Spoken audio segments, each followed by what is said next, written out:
Bonjour, je suis Madame Kone Mariam Diarra, professeure de physique-chimie. Aujourd'hui, la leçon qu'on va voir, c'est notion d'isomérie. Petit 1, définition. D'abord, qu'est-ce que c'est que l'isomérie? Dans la définition, on nous dit que l'isomérie, c'est l'étude des isomères. L'isomérie, c'est l'étude des isomères. Alors, qu'est-ce que c'est que les isomères?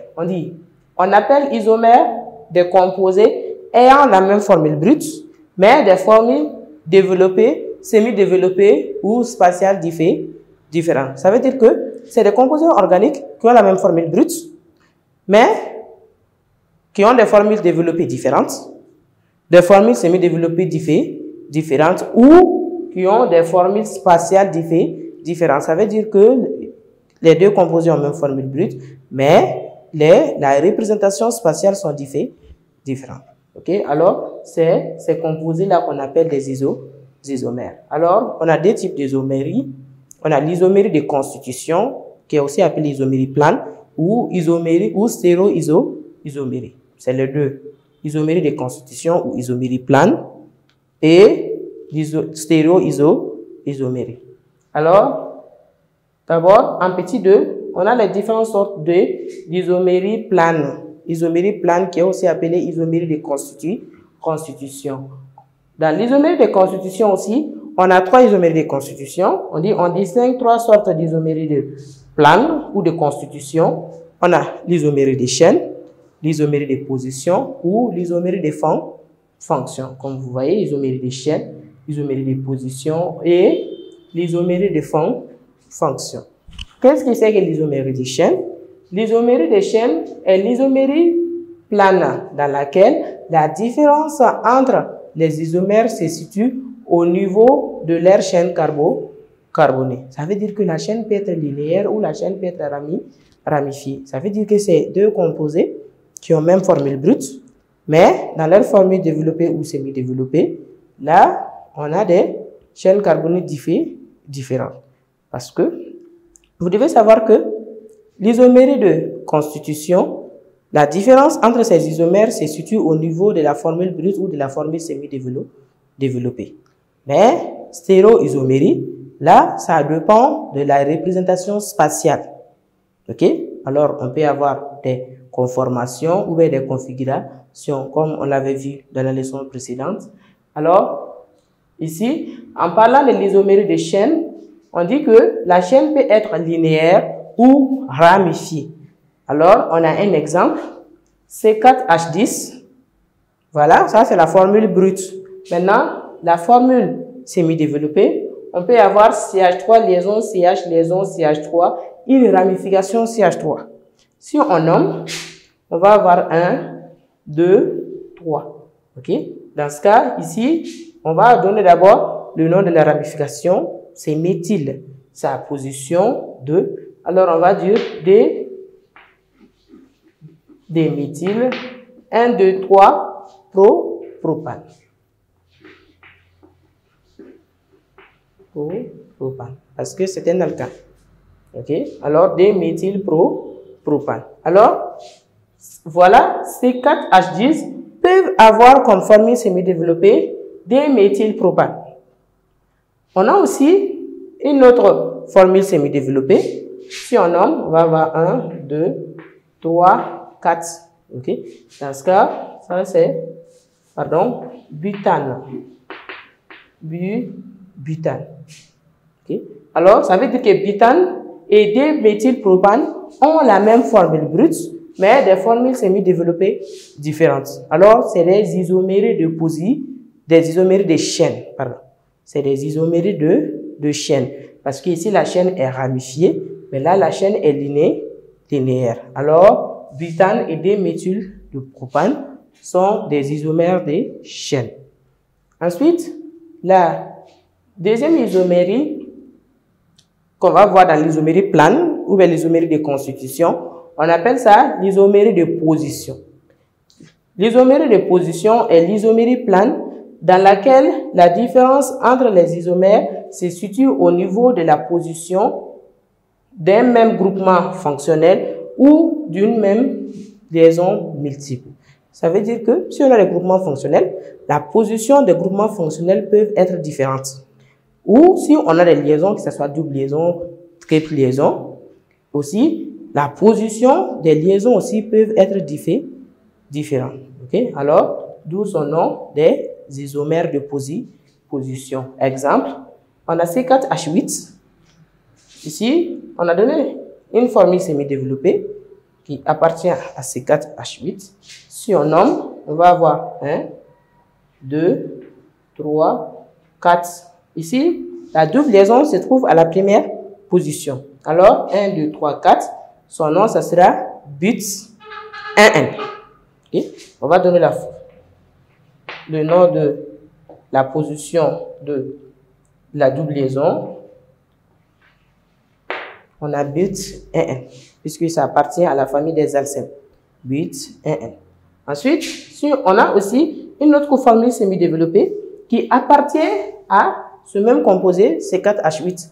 Alors, si on le nomme 1, 2, 3, 4. Cette fois-ci, la double liaison se trouve à la deuxième position. Alors, on va dire but DN. But DN. Okay? Alors, but 1N et but 2N ont la même formule brute, mais des formules semi-développées différentes. Et cette différence se situe au niveau de la position de la double liaison. Alors, ces deux sont les isomères de position. Un autre exemple, C4H10O. Aussi, on a donné une formule semi-développée qui est là. Alors, si on nomme, on a 1, 2, 3, 4. OK? Ici, on a le groupement fonctionnel, OH. OH qui est le groupement fonctionnel des alcools. Et cette fois-ci, OH, dans cette formule, OH se trouve à la première position. C'est lié au premier carbone. Alors, on va dire 1, 2, 3, 4. Butane, 1 ol. OK? Parce que le groupement fonctionnel se trouve directement lié au premier carbone. Ensuite, on a une autre formule semi-développée qui appartient à C4H10O. Cette formule semi-développée aussi, on va la nommer. On a 1, 2, 3, 4. Cette fois-ci, le groupement fonctionnel OH est lié au deuxième carbone. Alors, on va dire butane 2ol, puisque le groupement fonctionnel se trouve lié au deuxième carbone. Butane 2ol. Ça veut dire que butane 1ol et butane 2ol sont des isomères.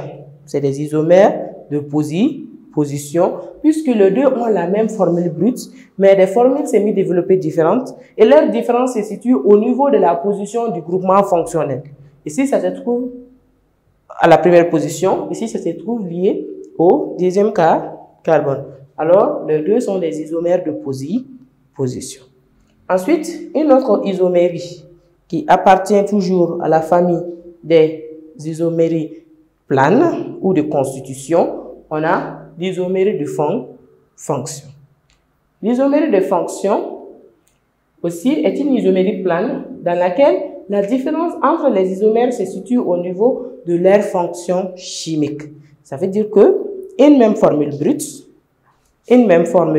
brute qui peut donner plusieurs formules semi-développées et leur différence se situe au niveau de la fonction chimique. Ça veut dire qu'on peut avoir un alcool et une cétone, un acide carboxylique, un ester. Voilà. Ça veut dire qu'ils peuvent donner deux fonctions chimiques différentes.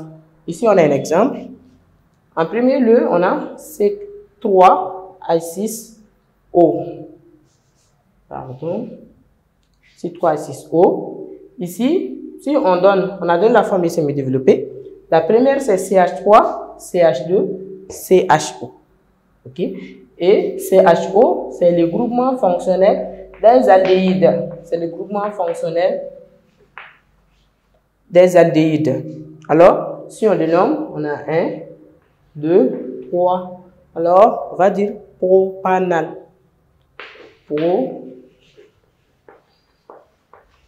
Propanal. Parce que c'est le nom de l'alcane correspondant et le E final est remplacé par al si on veut nommer les aldéhydes.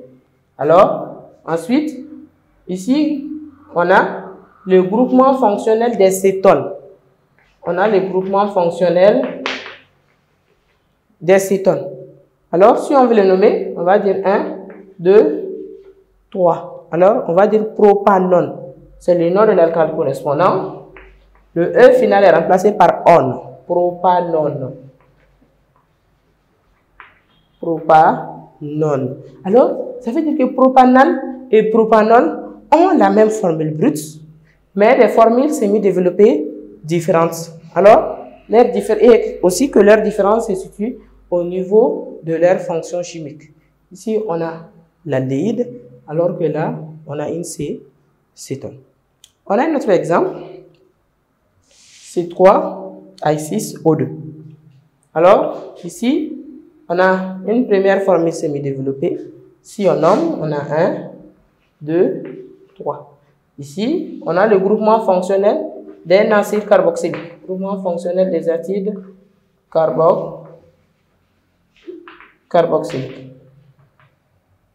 Groupement fonctionnel des acides carboxyliques.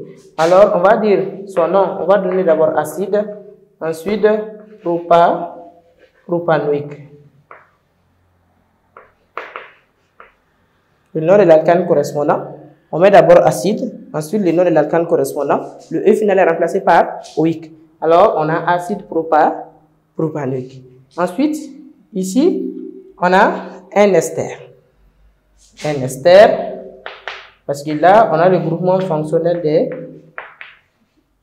des esters. Maintenant, si on veut nommer, on dit 1, 2, 1. OK? Dans ce cas, 1, 2, on a éthanoate de méthyle. Ça veut dire que acide propanoïque et éthanoate de méthyle ont la même formule brute, mais des formules semi-développées différentes. Et leur différence se situe au niveau de leur fonction chimique. Ici, on a de l'acide carboxylique, alors que là, on a un ester.